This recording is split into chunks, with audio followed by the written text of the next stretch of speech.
Bom, com o protocolo HTTP, eu uso a URL para solicitar uma página e recebo uma resposta que é a representação de um recurso dessa página. Mas essa representação de curso ela tem que vir num formato específico que o navegador entenda. E esse formato é o HTML, é o padrão HTML. Então vamos lá. Eu tenho um recurso na web, lá no meu servidor, eu passo o URL por meio de uma requisição HTTP, identificando esse recurso e eventualmente com parâmetros que ajudem a construir aquele recurso, né?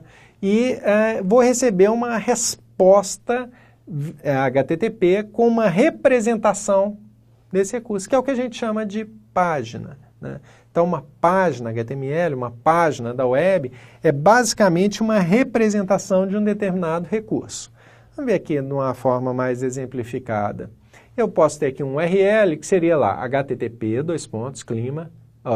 esquema, clima.com.br, que é o nome de domínio, né? A gente vê que é de uma empresa brasileira.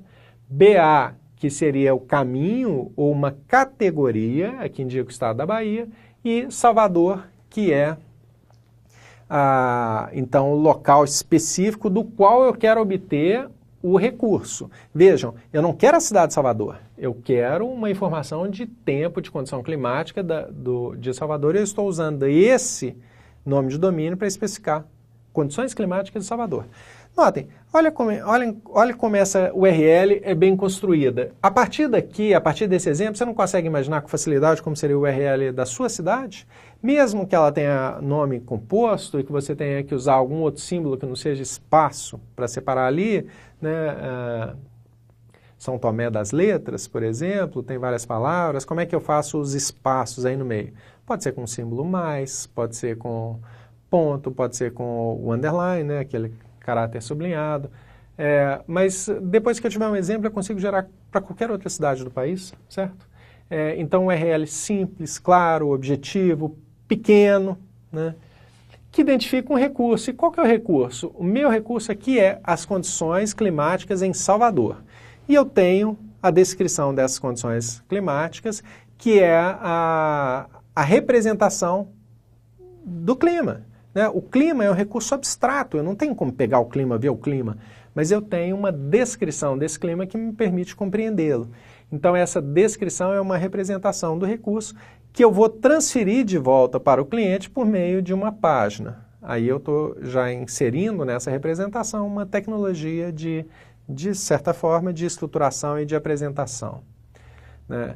Então, quando eu falo de uma página, eu estou falando de usar HTML. A HTML é a sigla de Hypertext, de novo, Markup Language, é uma linguagem de especificação, de marcação de páginas. Mas eu acabo trazendo muitas outras tecnologias para as páginas.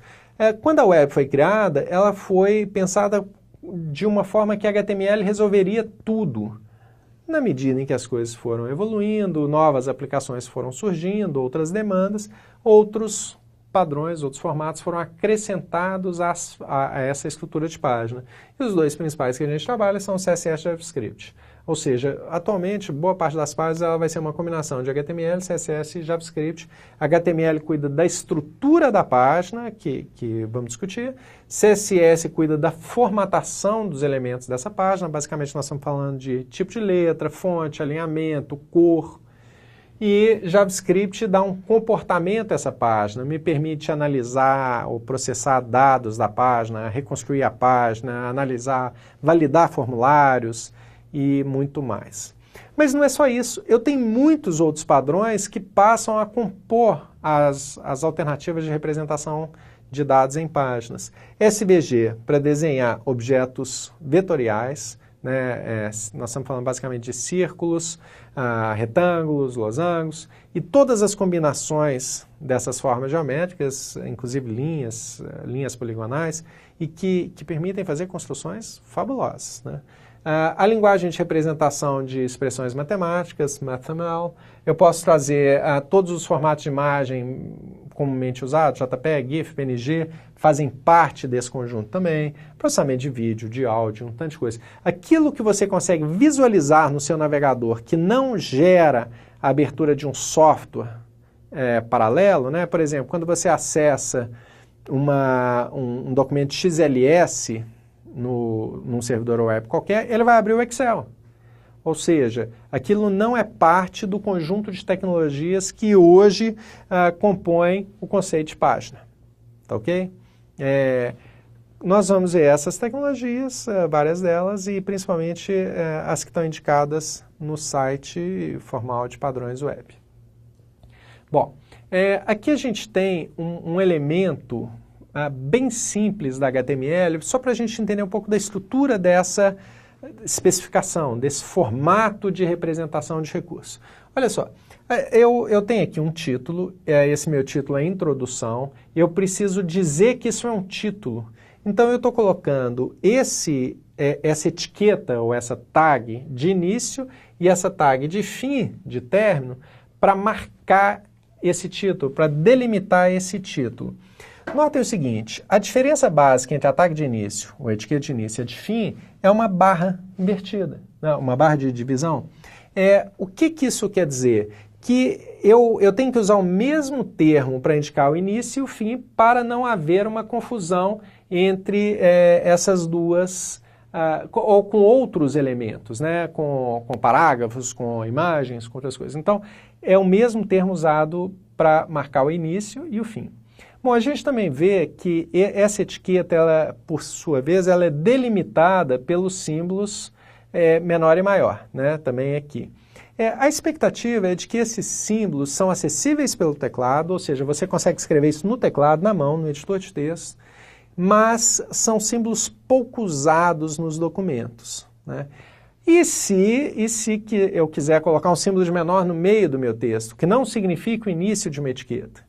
Aí eu tenho um código especial para isso, né?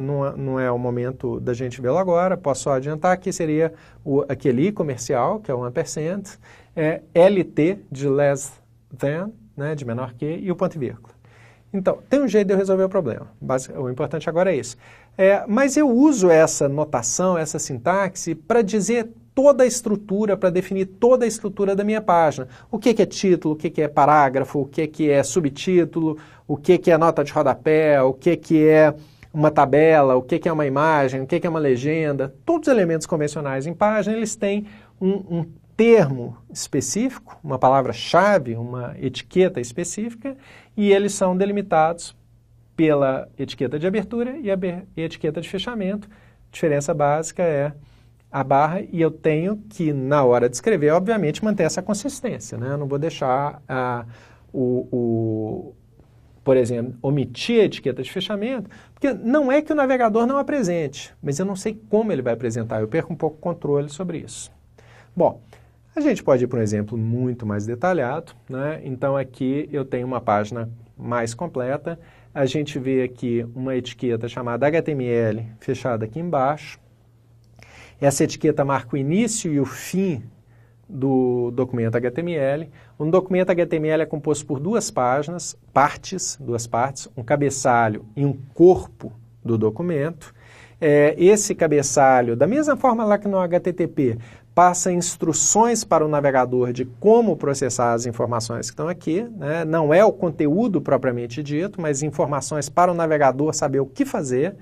E aqui no corpo do documento eu tenho de fato os meus dados. Aqui no cabeçalho eu coloquei um único elemento que é de fato obrigatório.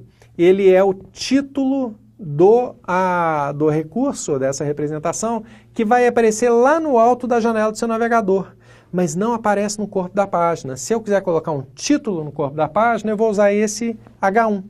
Estão vendo? Né? Então, a festa do Garfield é o que vai aparecer no corpo da página, ali na área de informação do seu navegador, é um título de nível 1.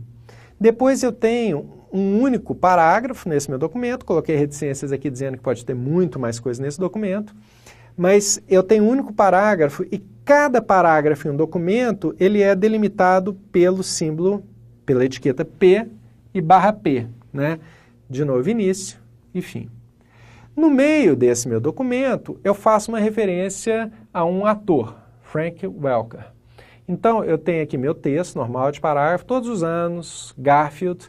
Aí eu coloco, entre parênteses, o nome do ator, mas vocês podem ver que eu tenho um outro elemento aqui, um outro elemento HTML, que é o A, esse A vem de âncora e é o termo usado para representar links na página, né? Esse elemento A, começa aqui, termina ali, ele marca esse Frank Welker como um link, como uma âncora. Uma âncora para onde? Para esse URL. Então, vejam bem, alguns elementos podem ter parâmetros que tragam mais informações sobre aquele elemento. Esse parâmetro aqui em particular, href, ou melhor, o termo formal para isso é atributo. Esse atributo href do elemento âncora contém um URL. Ou seja, o A é usado para definir links. Mas links para onde? Para o URL especificado no atributo href de Hypertext Reference.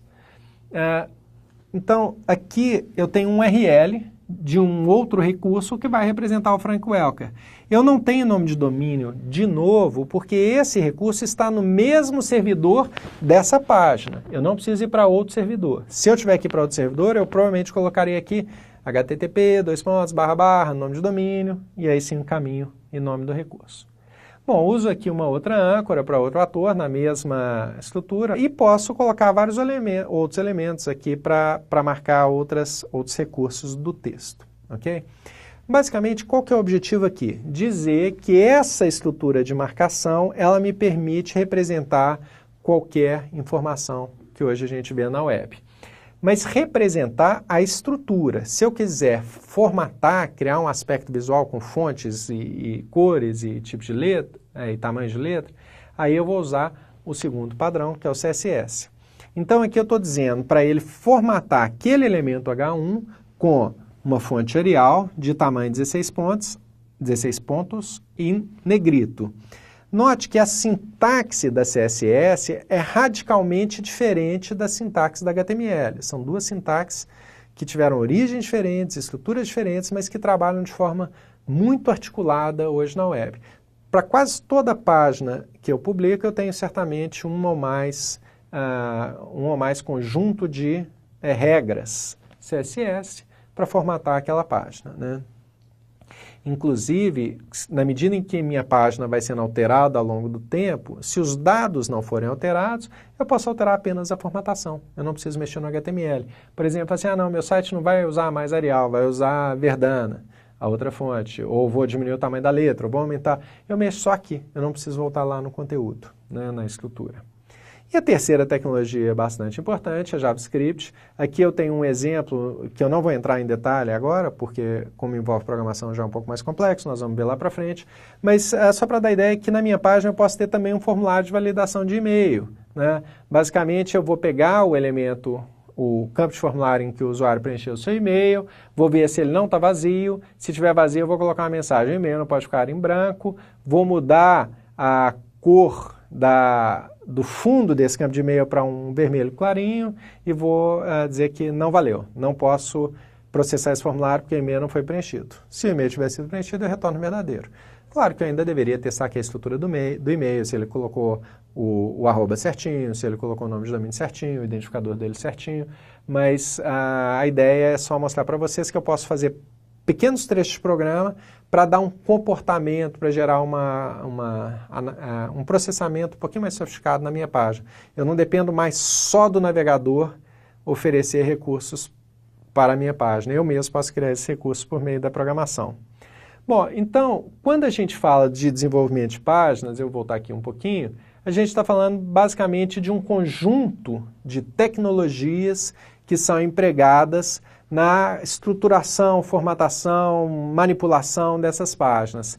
Essas tecnologias recebem juntas o nome de padrões web. Toda página, quando você vê a construção de uma página, às vezes se pergunta, ela foi construída com padrões web? Significa que foi usada com essas tecnologias.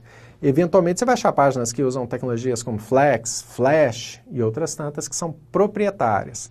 Não se enquadram num padrão web. Padrão web são tecnologias organizadas por uma entidade, são tecnologias públicas, gratuitas, e que a gente consegue assegurar que qualquer navegador consegue interpretá-las, ok? Lembram lembra lá atrás sobre a ideia da web ser uma infraestrutura para a gente ter um software cliente único para acessar qualquer serviço? Então, eu só consigo garantir isso se eu também trabalhar nas representações dos recursos, ou seja, além de URL, além de HTTP, na representação eu tenho que usar padrões web, HTML e mais alguma coisa.